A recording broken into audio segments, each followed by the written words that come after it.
Por eso, lo que le quiero preguntar a Del Caño, ¿cómo le va, diputado? ¿Qué dice? Buenas tardes. Carlos Méndez acá. ¿Qué tal? Muy buenas tardes. ¿Cómo están ustedes? Bueno, del otro lado está lo que le pasa al gobierno de Rodríguez Larreta con las resoluciones de Gallardo, que dice, yo no tengo problema, pero antes vengan a explicarme el ministro de Salud y la ministra de Educación qué es lo que va a pasar. A ver, digo, la injerencia permanente de la justicia, ¿está bien? ¿Es parte del funcionamiento democrático, del equilibrio de poderes? ¿O es como una traba para cuestiones que a veces sanciona y convalida el propio Congreso de la Nación y tropiezan con un poder más conservador como la justicia? ¿Cómo lo ve Del Caño? Bueno, mirá, nosotros tenemos una postura con respecto a esto muy clara, que no es nueva, ¿no? Es decir, el sistema judicial está creado justamente, o la supuesta división de poderes en este sistema social está creada en esta formación política como una manera de garantizar el statu quo actual. Por ejemplo, muchas veces que se puede votar alguna ley que en el Congreso que por presión de la movilización popular, etcétera, otorgue algún derecho, se logra alguna conquista de los sectores populares, bueno, vos tenés en la justicia siempre un poder que puede apelar y revertir esa decisión de diputadas y diputados que al menos han sido electos por alguien, ¿no? Que por el voto, digamos, por sufragio universal. En cambio, la justicia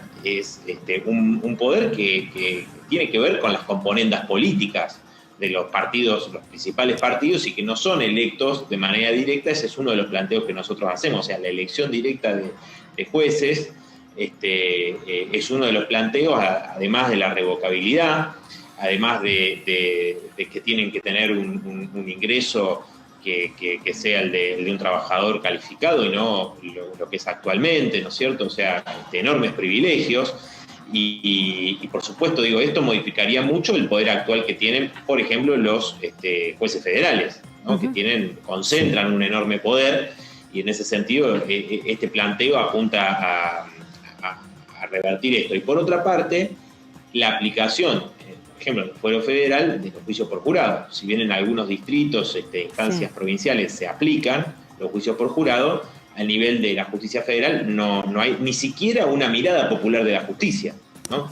Entonces me parece que ahí ustedes recién estaban conversando y vos marcabas esto de la injerencia o de cómo se utiliza, ¿no? Cómo el poder judicial se acomoda a el poder político de turno. Es decir, los jueces van de un lado para el otro, entonces se van acomodando en función de quién está en el poder, en los distintos distritos, etcétera. Y sí, obviamente tienen esa... hablar de la independencia del Poder Judicial es un chiste ya a esta altura, ¿no? O sea, realmente, por eso digo que cuando se habla de esto de los poderes, de la independencia de los poderes, realmente no hay que... subestimar a la población, porque digo, eso se ve a las claras y hay toda una trayectoria en función de esto, y por eso digo, ¿no? Como que muchas veces se utiliza como reservorio, como reserva ante la posibilidad de alguna medida que vaya en contra de los sectores de los poderes fácticos, ¿no? Pero diputado, ¿cómo está? Amanda Alma lo saluda. Preguntarle en relación, justamente hablábamos hace un tiempo con Graciela Camaño, que decía que para las reformas judiciales hay que tener consenso con todas las fuerzas políticas. Pero a veces cuando se han logrado estas leyes de reforma judicial, por ejemplo, la elección de los jueces o, por ejemplo, otras medidas que se han tomado en otro momento, luego fueron judicializadas e impedidas en su implementación. Ahí hay una suerte de trampa, en definitiva, con el trabajo legislativo que busca ponerse de acuerdo, que llega a consensos y luego, por fuera de ese sistema, aparece cualquier ciudadano y puede judicializarla. ¿Cómo resolver esa trampa, en definitiva, que tiene nuestro propio ordenamiento jurídico para mejorar la forma en que se imparte justicia, ¿no? Porque, en definitiva, lo que estaba marcando recién usted, hay una persecución permanente a determinados sectores, a trabajadores, sin duda también a los sectores más marginalizados, que están siendo permanentemente marcados por el sistema judicial, impedidos de acceder, por ejemplo, a trabajos dignos, ¿no? Porque con una sentencia no te contratan, por ejemplo, en el Estado. No, por supuesto, y esto también es muy importante lo que vos señalás, porque en el día de hoy el día de ayer, se dio un hecho realmente muy grave, que es la represión y el desalojo a familias que están reclamando por tierra, por vivienda en Rafael Castillo, allí en la provincia de Buenos Aires, en La Matanza, y a un compañero del Polo Obrero, de una organización social de desocupados, le han inventado una causa directamente. Claro. Es un invento absoluto, ¿no? Y la justicia, ahí vos ves claramente cómo es el accionar que está teniendo, ¿no? Así como este caso, digamos, que estamos repudiando fuertemente, hay otros, y me parece que una de las formas de poder sortear esta cuestión que vos marcabas recién tiene que ver con el planteo que nosotros hacemos de darle una participación al pueblo en lo que hace a la justicia, ¿no? Uh-huh. Si vos tenés jueces electos por el voto directo, si tenés juicios por jurado donde existe esa mirada popular y demás, bueno, se plantearía otro escenario. Sí, otro escenario, otros considerando a la hora de tomar resoluciones que las distintas presiones o los lobbies, ¿no? Fíjate, digo, también a veces eso para los grandes empresarios, claro, tienen fallos favorables también en la justicia. Sí. Lo hemos visto ahora también con unas de las principales empresas de las telefónicas, ¿no? Uh-huh. Que han tenido fallos a favor de cosas que son increíbles realmente, ¿no? Porque pasan por encima de la propia legislación. Entonces me parece que hay un planteo de fondo que nosotros venimos haciendo, que si bien no es puede resolver totalmente, uh-huh, sí tiene elementos que apuntan a contrarrestar esto que vos marcabas recién, ¿no? Diputado Mariano Espesapri lo saluda, buenas tardes. Recién lo escuché hablar de una toma en La Matanza, en Rafael Castillo, y me preguntaba, porque bueno, durante el año pasado fue muy debatida esa cuestión, con mucha presencia ese conflicto en provincia de Buenos Aires, y preguntarle a usted si tiene conocimiento, en la actualidad continúa este fenómeno social y también político, ¿no? Sí, continúa no solo en la provincia de Buenos Aires, sino también en otras provincias del país, porque, a ver, lo que vimos, si se quiere, en Guernica fue concentrado por la cantidad de gente y demás, y después eso adquirió una enorme trascendencia. Vimos concentrado un problema estructural, pero concentraba en Guernica sin que eso deje de lado la existencia de otras tomas en este momento, y ni hablar para atrás, ¿no? En el tiempo, o sea, muchísimos barrios populares que se han hecho como la gente ha podido, digamos, con los pocos ingresos que ha tenido y demás, y en lugares, digo esto porque me parece importante, porque en lugares ni siquiera que no eran de una propiedad privada o de pequeños propietarios, sino en el caso, por ejemplo, de Guernica, se terminó en un desalojo a estas familias para beneficiar los negocios para que hagan countries y canchas de golf, los grandes corredores inmobiliarios, ¿no? O sea, no se está defendiendo acá a sectores populares, sino justamente lo contrario, se los ataca a aquellos que han reclamado de manera muy, muy concreta a través de la acción directa, porque hay una realidad, digo, o sea, la emergencia, ¿por qué continúan las tomas? ¿No? Como la de Rafael Castillo ha sido desalojada en múltiples oportunidades, y ¿por qué siguen las familias? Porque no tienen dónde ir, porque no tienen otra solución, otra salida, no se les brinda un plan que sea realmente sostenible, sustentable en el tiempo, ¿no? Donde puedan tener la posibilidad. ¿Qué nos decían muchas familias en Guernica y en otras tomas? Mirá, nosotros necesitamos un pedazo de tierra, donde a partir de eso, de a poquito, nosotros podamos construir algo, que nos puedan facilitar una manera en la cual nosotros podamos pagar a través de cuotas, que tener nuestro propio ingreso. Obviamente que la precarización en lo que hace a la vivienda también tiene que ver con la precarización laboral, o sea, es una precarización de la vida de millones y millones de personas, de gran parte de la clase trabajadora, que desde hace mucho tiempo, y se agudizó con el gobierno de Mauricio Macri, ahora con la pandemia y las medidas que tomó el gobierno de Fernández, se agudizaron todos estos problemas estructurales, y entonces hay que tomar medidas de fondo frente a esta situación. Diputado, primero, después, la verdad es lindo tema, porque lo discutía con un dirigente gremial, el tema de la clase trabajadora, un dirigente gremial más clásico, decía que cada vez hay como menos clase de trabajadores, ¿no? Claro. Pero bueno, y que indudablemente por los temas sociales que él cuenta, por la falta de trabajo precario, hay una cuota de marginalidad enorme. Pero bueno, una pregunta más del sistema. Le digo, PASO, ¿está la posibilidad de que la suspendan o las eliminen? ¿Ustedes como frente lo reivindican a la PASO? ¿Les da lo mismo? ¿Cómo lo viven, diputado? No, mira, nosotros hemos planteado ya que siempre hemos rechazado en el sistema de la PASO el piso proscriptivo que exige el 1,5% de los votos para participar en la elección general, ¿no? Eso lo hemos rechazado desde que se planteó el sistema de las PASO. Sin embargo, no hay que desconocer el hecho de que, a diferencia de lo que sucedía antes, existen algunos espacios en los medios de comunicación para fuerzas como la nuestra, que somos una fuerza de trabajadoras, de trabajadores y más, y rechazamos obviamente cualquier aporte empresario. Nos parece que hubo algún elemento, digamos, de mayor posibilidad para poder difundir nuestras ideas en los spots televisivos, en las radios. Si bien eso no hace a que sea democrático, digamos, y equilibrado para todas las fuerzas, sí es una contratendencia a lo que siempre son las campañas, donde los grandes partidos que son financiados por los grandes grupos económicos en las campañas tienen ventaja en lo que hace a las posibilidades de acceder a los medios de comunicación. Ahora, cambiar las reglas de juego, como se está planteando en el medio de que ya estamos prácticamente en el año donde se realizarían las elecciones, más en eso no estamos de acuerdo, digamos. No estamos de acuerdo en que se realice una modificación en este momento, ¿no? Y con la propuesta que hacen algunos sectores la oposición de la boleta única, que es otro de los argumentos para modificarlo en relación sobre todo a la manipulación y a la cantidad de fiscales que tiene que haber, ¿también le parece que eso, genera alguna contradicción o alguna complicación en este año electoral? Porque el sistema que tenemos es un sistema de boleta por partido.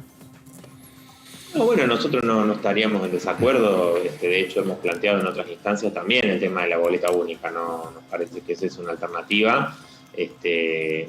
Pero bueno, con respecto al tema de eliminar las PASO, ¿no? Lo que nosotros vemos es como un cambio de regla de juego. Insisto, todavía no hay, salvo el proyecto que presentó Yeldin, no hay otros proyectos que digan, bueno, se va a hacer esta o aquella modificación, digamos, ¿no? Para poder opinar en concreto sobre este tema, ¿no? Por ejemplo, lo que te decía recién, o proyectos que nosotros hemos presentado para eliminar el piso del 3% del padrón en la provincia de Buenos Aires para poder entrar en el reparto de las bancas. Es decir, no hay una proporcionalidad directa, ¿no?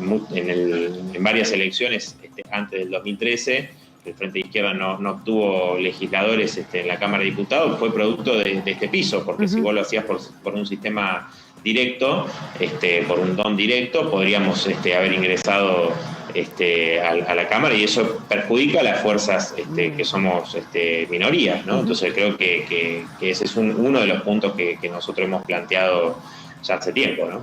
Diputado, el argumento de la pandemia, de la continuidad de la pandemia durante este año, ¿es justificativo para suspender las PASO o también hay otras visiones que dicen que el gobierno está interesado en realidad en correr las elecciones lo más cerca del fin de año como para, digamos, posibilitar una recuperación económica y tener otro resultado electoral? ¿Cuál de las dos visiones usted tiene más acuerdo? No, yo creo que si uno analiza, claramente hay un interés político, ¿no? Porque, a ver, si te pones a pensar en los argumentos que dio el oficialismo para quitar el IFE en el presupuesto, mientras mantiene altos pagos a los especuladores privados de la deuda, al Fondo Monetario inclusive, 6.000 millones de dólares para el 2021, que es similar a lo que se pagó en el 2020, cuando esos recursos podrían ir, por ejemplo, a vivienda, recién que hablábamos de la situación de las familias que se ven obligadas a ocupar un pedazo de tierra y que reclaman viviendas. Bueno, evidentemente, si dijeron que como no iba a haber pandemia en el 2021, el presupuesto se pautaba con esas condiciones, ¿no? En función de esa evaluación que hacía el gobierno, que no, por eso hay menos presupuesto en salud que lo que había el año pasado, por eso se había planteado un recorte que ahora están reviendo con respecto a la tarjeta alimentaria, inclusive a la asignación universal por hijo. Cuando nosotros sostuvimos esto, le hicimos esta consulta al ministro Guzmán, nos contestó diciendo, bueno, nos apostamos a un escenario distinto en el 2021 sin pandemia. Nosotros decíamos, bueno, el 1 de enero no es que el calendario, el hecho de que se modifique el calendario, se va a modificar la emergencia sanitaria y la emergencia social, porque como todos ya anunciaban, el proceso de vacunación no iba a ser rápido, sino que teníamos gran parte del 2021 asegurado con pandemia, con los cuidados necesarios. Bueno, hoy vemos empresas que ya están planteando la vuelta de los trabajadores de mayores de 60 años, ¿no? O sea, que vuelvan a trabajar. Y ahí, bueno, justamente está el tema de que las patronales no quieren perder un centavo y anteponen sus intereses, sus ganancias a la salud de sus trabajadoras, de sus trabajadores, que esto, linkeando con lo que recién me preguntaba, decían sobre el tema de un sindicalista que dijo que había menguado la clase trabajadora.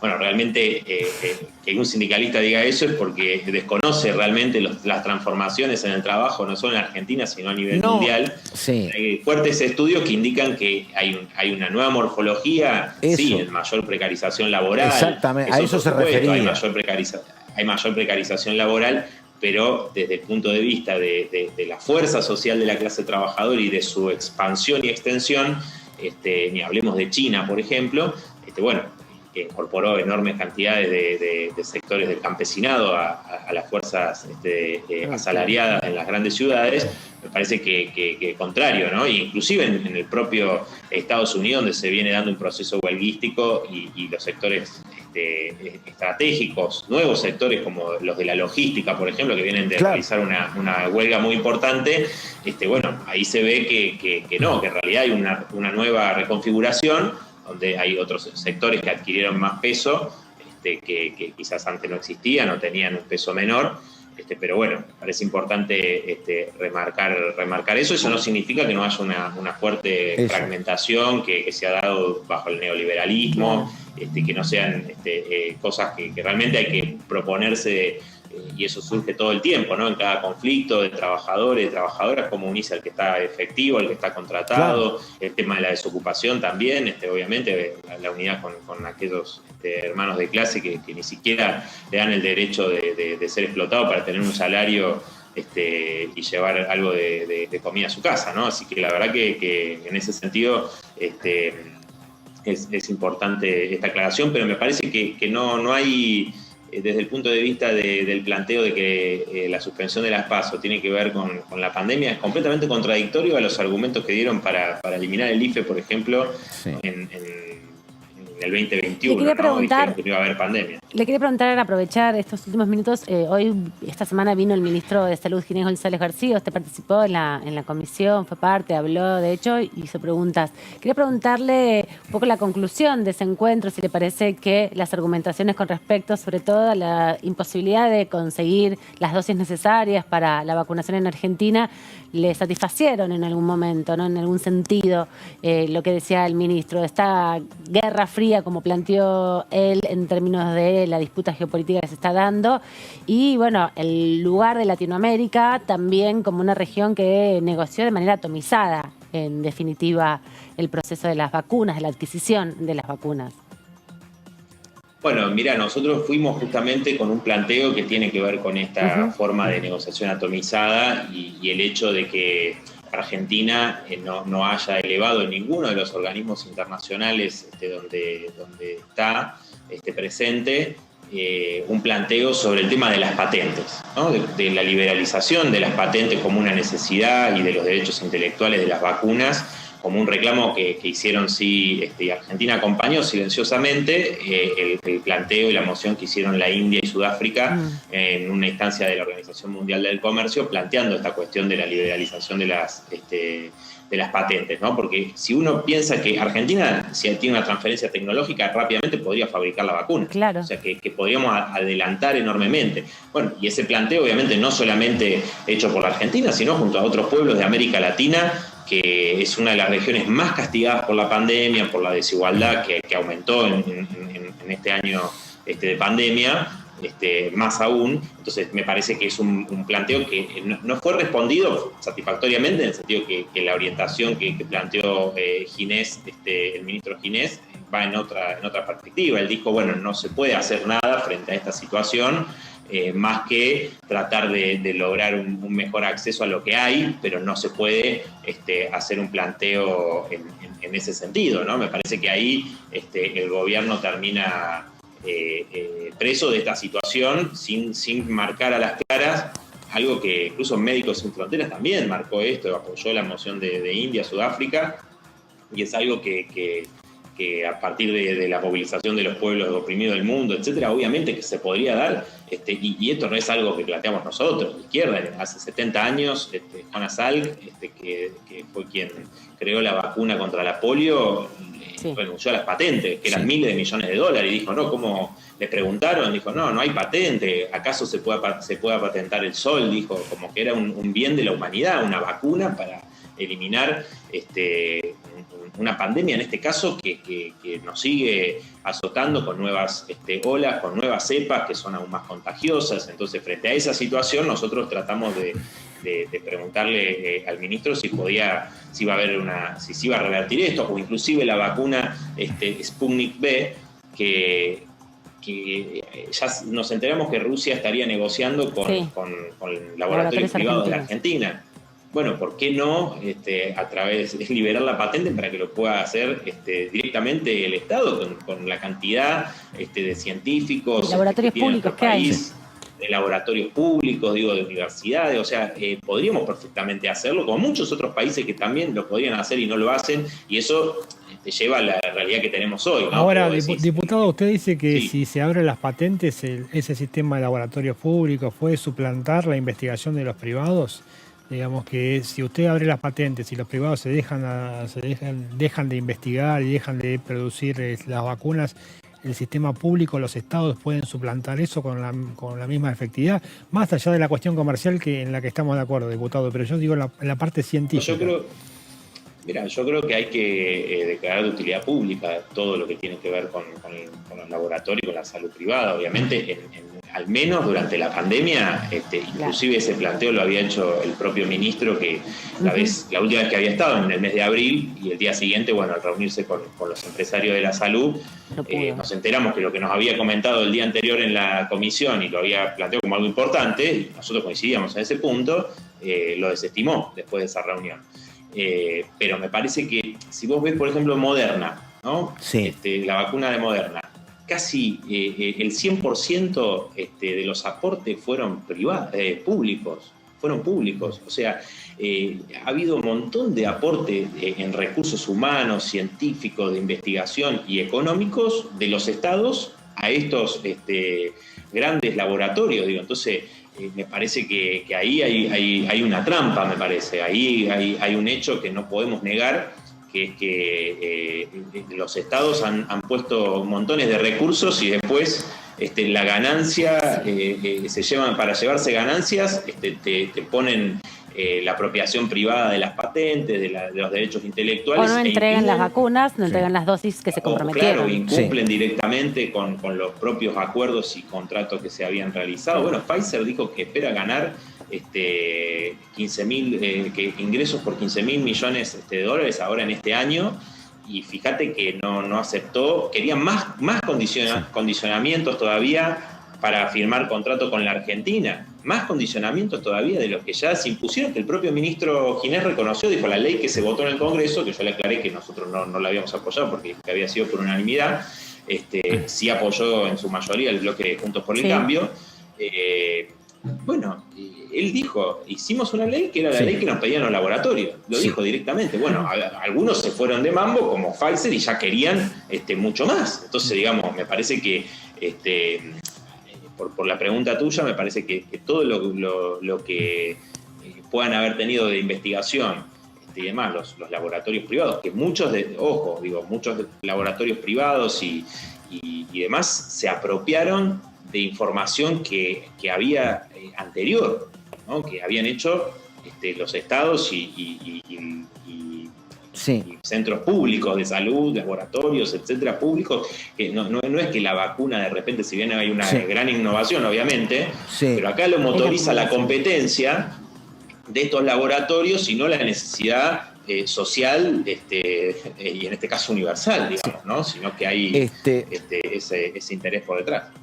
Los laboratorios, es un temazo, ¿eh? Yo lo estoy escuchando al diputado y me acuerdo que un hombre que no integra el Frente de Izquierda, que es el diputado Di Giacomo por Río Negro, que es un hombre con origen en el PI. A mí me llamó la atención porque hace unos días hablábamos de esto y él dijo, mire, el negocio más turbio, dice, es el narcotráfico.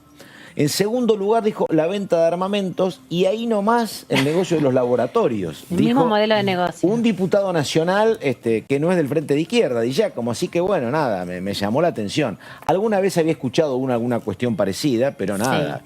Lo colocó en el top 3. En ese rango. Exactamente, bueno. Y es que sí, fíjate que tiene que ver con nada más ni nada menos que lucran con la vida de las personas, ¿no? Y se vuelcan vuelcan sus recursos de investigación y económicos y demás en función de la rentabilidad y no de la salud de la población, ¿no? Así que realmente, y sí, después hay realmente una enorme mafia detrás de todo esto, ¿no?